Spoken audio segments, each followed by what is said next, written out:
What's up, everybody? Welcome back to another episode of Ben on Sports, and today is the NASCAR Weekly Prediction Series. So, without further ado, let's get into it. Storylines going into Martinsville.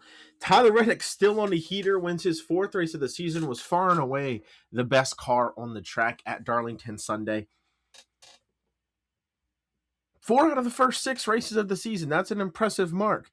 And that brings me to point number 2. Wins really mean a lot in this format because Tyler Reddick has a bigger gap between him and second place Ryan Blaney in the points than I think second to 32nd in points or something like that. Tyler Reddick is just on an absolute heater. Now you got to think everybody goes through a cold stretch at some point in the season, and more people are going to win races and everything. But his advantage is massive right now, where he the odds are looking very good for him to have one of those coveted top 3, potentially even the top spot going in to the 10 race playoff. Tyler Reddick just destroying everybody.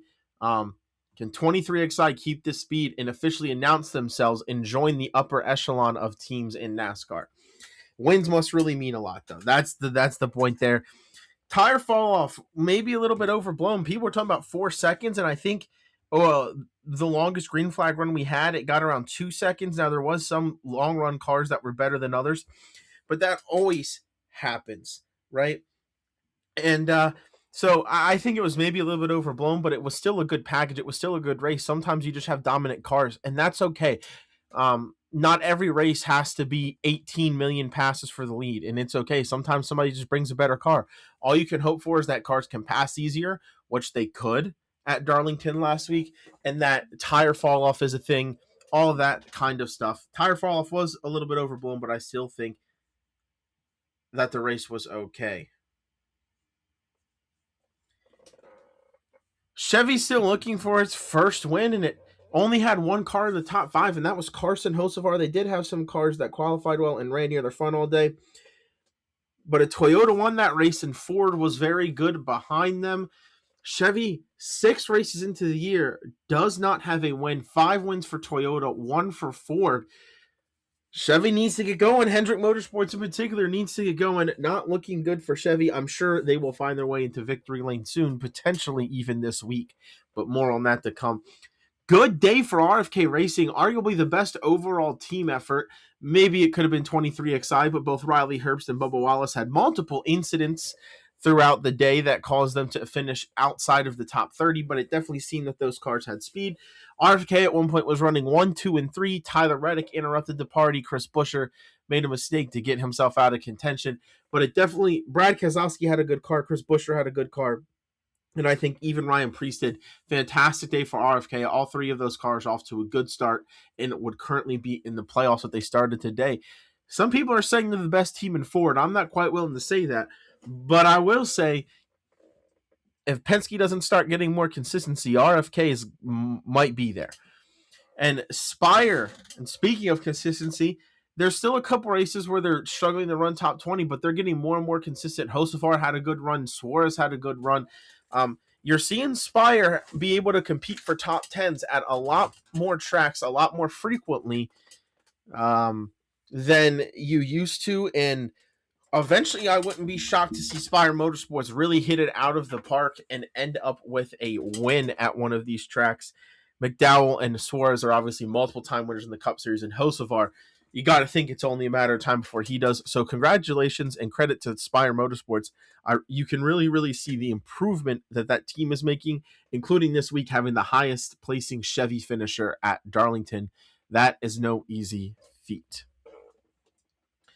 Moving on to some history at Martinsville, and it's a lot of the same names, and it's a lot of just 3 teams. Martinsville, as of late, has favored the 3 big guns of NASCAR: Hendrick Motorsports, Joe Gibbs Racing, and Penske. Team Penske. But let's get into this history here. The recent winners, there's been 8 next-gen races. Christopher Bell and William Byron in 2022, won the first 2 next-gen races. Martinsville has been so important for playoffs because it's always the last race before the championship race, so people had been qualifying under the old format. In 2023, Kyle Larson and Ryan Blaney. Again, still big names. Ryan Blaney went on to win the championship the next race after he won in October of 2023. In 2024, William Byron and yet again Ryan Blaney. And then last season in 2025, Denny Hamlin and William Byron. So in 8 races, William Byron has 3 wins. And Hendrick Motorsports has won at least 1 race at Martinsville every single year of the next gen car.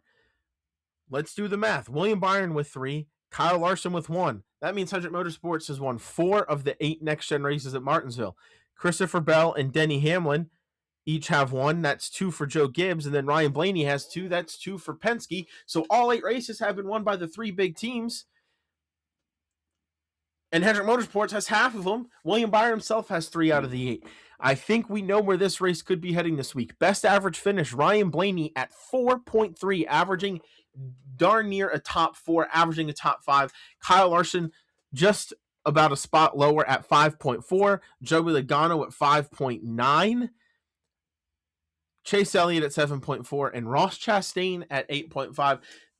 Ross Chastain, Team Trackhouse, maybe the best non-Big 3 car at Martinsville in the next gen era has been Ross Chastain.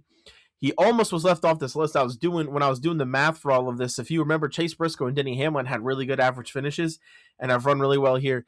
Both of those guys did something funny with their motors last fall, and both took DNFs, and that killed their average finish.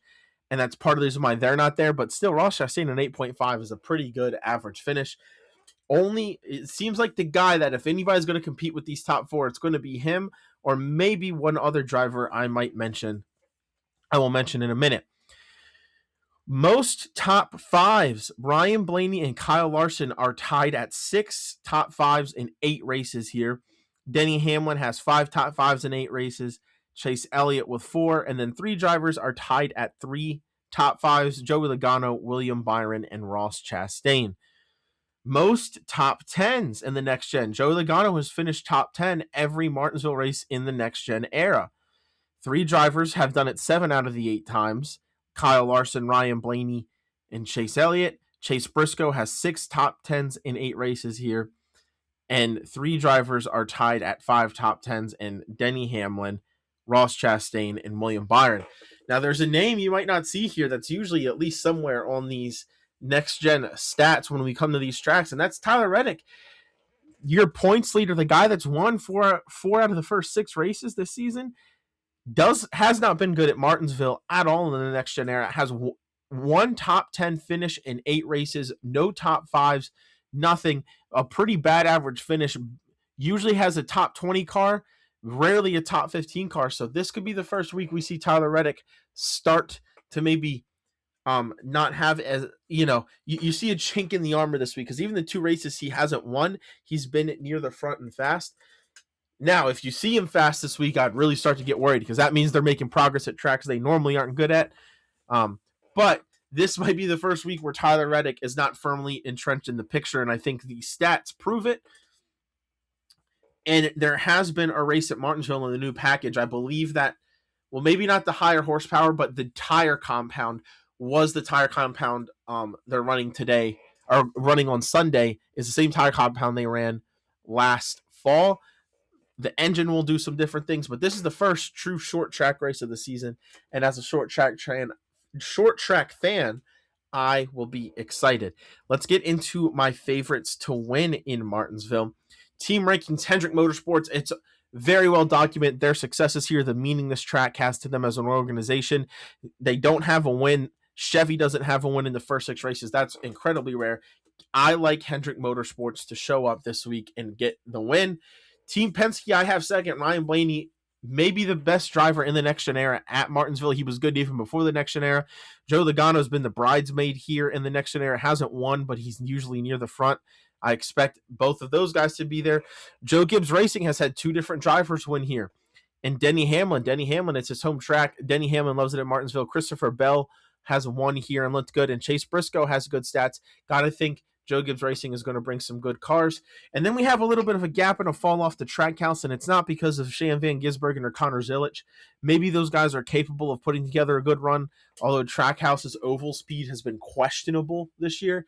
but Ross Chastain has been clearing away the best non-Big Three driver in the field at Martinsville in the Next Gen era, and because of that, his strength alone is putting him at the entire team at fourth here. And then I have 23XI at 5. They're off to a really good start to the season. Maybe Tyler Reddick finds some speed this week. But I mentioned that other name that I think can be competitive. Bubba Wallace loves Martinsville. He's loved Martinsville since the Truck Series.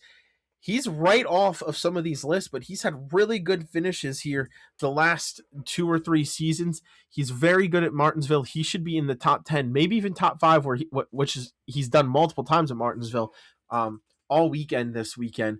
Bubba Wallace and 23XI and Gibbs have that relationship, so I think 23XI could bring some speed, but I know and trust Bubba Wallace will as well.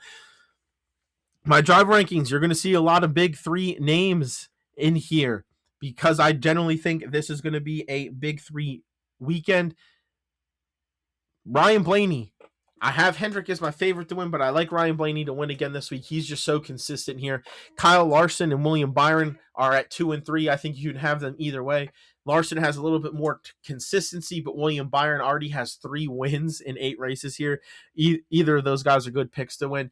Denny Hamlin hasn't had as much consistency at Martinsville the last couple of seasons, but he does know how to get around this track. He knows how to save tires, and he has a lot of grandfather clocks. Dude, I would not be surprised to see Denny Hamlin win this week. Joey Logano, number 5, the first non-winner on this list. He's always been good at Martinsville. He's been good here in the Next Gen. Like I said, he's gotten second. He's been close. Maybe this is the week he puts it all together.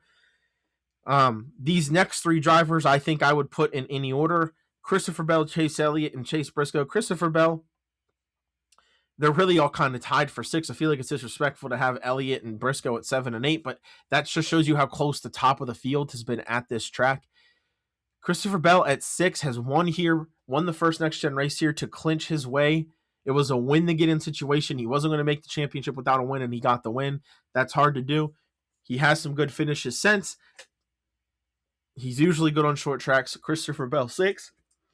Chase Elliott, he's been Mr. Consistency most of these last 2 years. It's time for him to be Mr. Consistency at Martinsville, something he's usually good at. Hasn't gotten in the victory lane, but usually has speed, and he should have a good point weekend collecting a lot of stage points.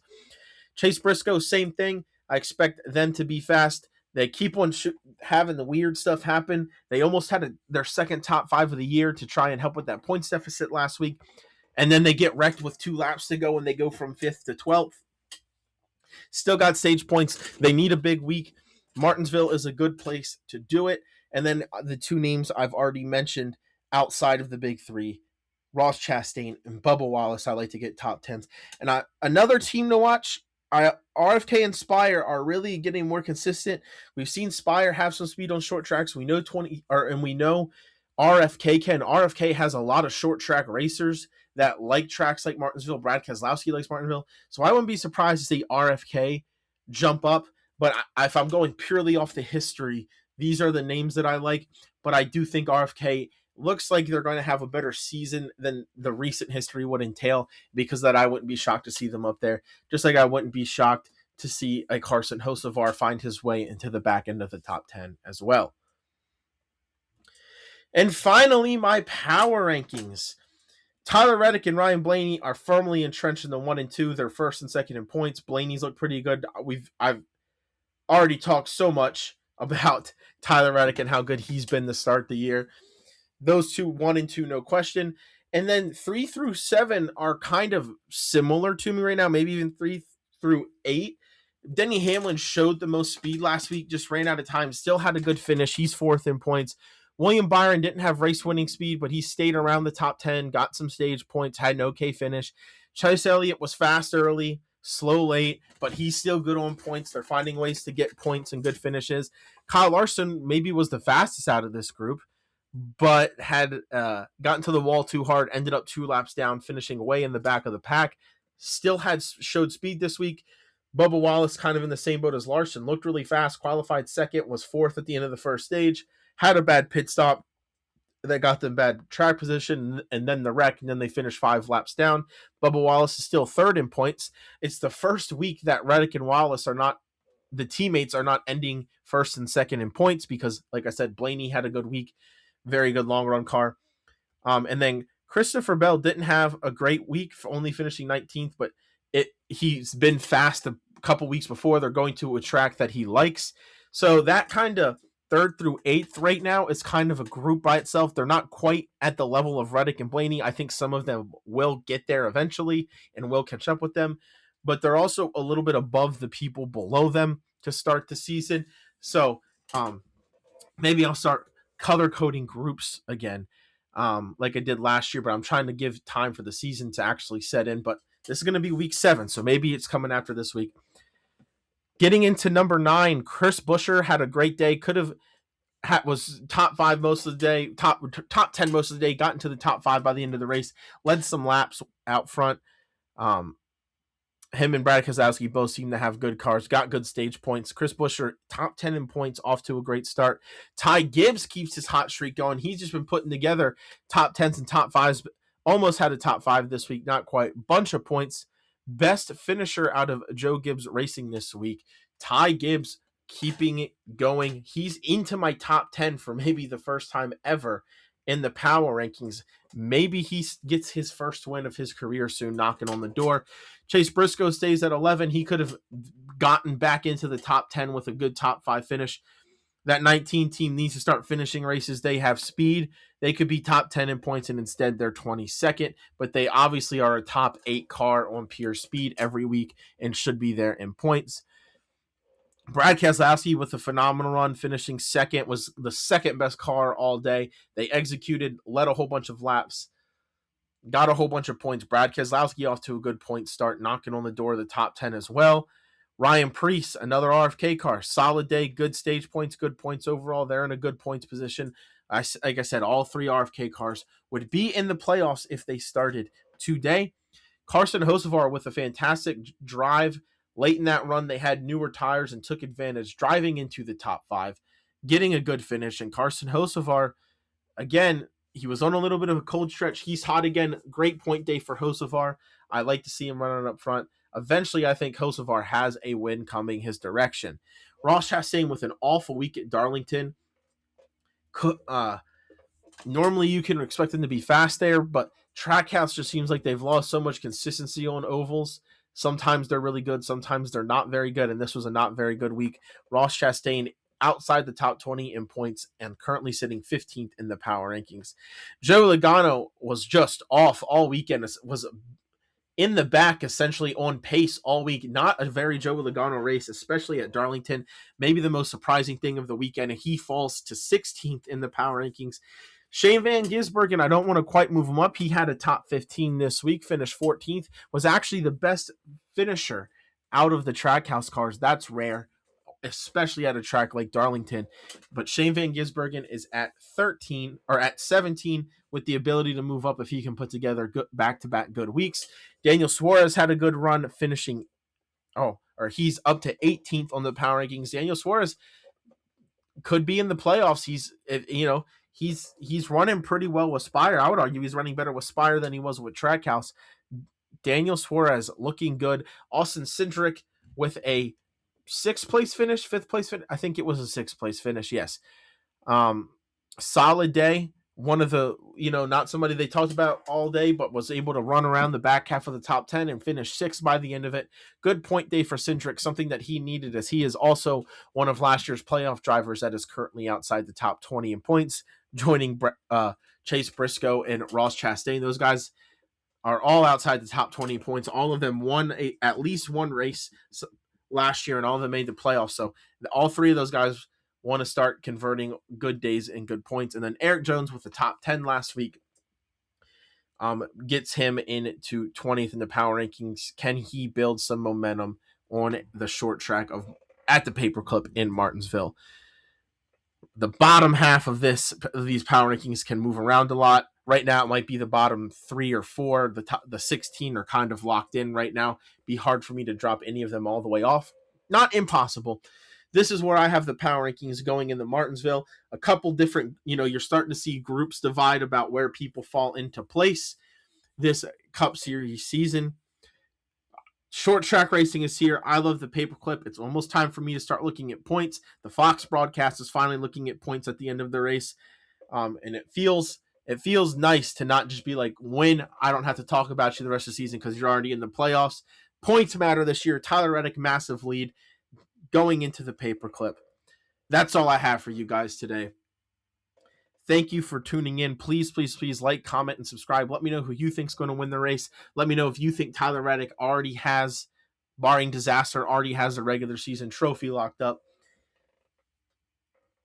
Find a couch and watch some sports this week. Watch NASCAR. There's March Madness on. We'll know who the Final Four is by Sunday night, maybe early Monday morning.